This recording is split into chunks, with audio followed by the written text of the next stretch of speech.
When reclaiming power in 1978, Ayatollah Khamenei did what? All right, so what did he do, right? All right, so all of the above. Now, when reclaiming power in 1978, Ayatollah Khamenei abolished monarchy, established theocratic rule, and influenced revolution. All right, this might take a little long because I'm going to give you a little bit of a recap here, right? So you have the Ayatollah, right? All right, the Shia's top cleric here, right? And what he did was he influenced anti-Shah movements during the mid 1970s.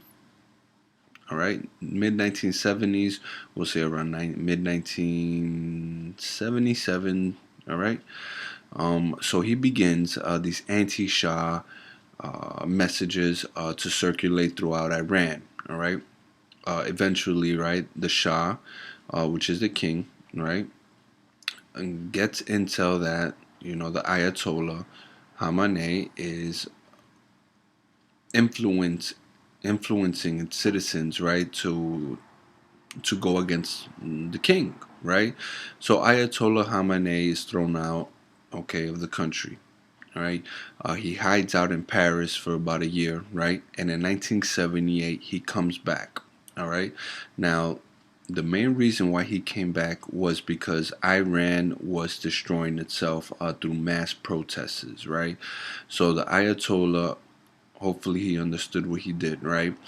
He um, he began anti-Shah movements from Paris, right, through phone calls where they would um, get in these religious facilities, right, and they'll kind of redistribute the Ayatollah's messages, kind of influence the citizens. The citizens will go ahead and begin mass protests, and then eventually, what happened was that the Shah had no choice but to lay down, not lay down the law, but protect its public property, right? It's federal property. It's so they begin firing against protesters. All right, so things got violent during these protests. Eventually, what happened was that the soldiers converted to the protesters or the protester side, right? So now, eventually, now the king is kind of you know overthrown. All right. Now Ayatollah sees that hey, my country is destroying itself, right? So he goes ahead and he returns back in 1978. All right. And what he does was he influenced a revolution, right? He managed to successfully overthrow the Shah, right?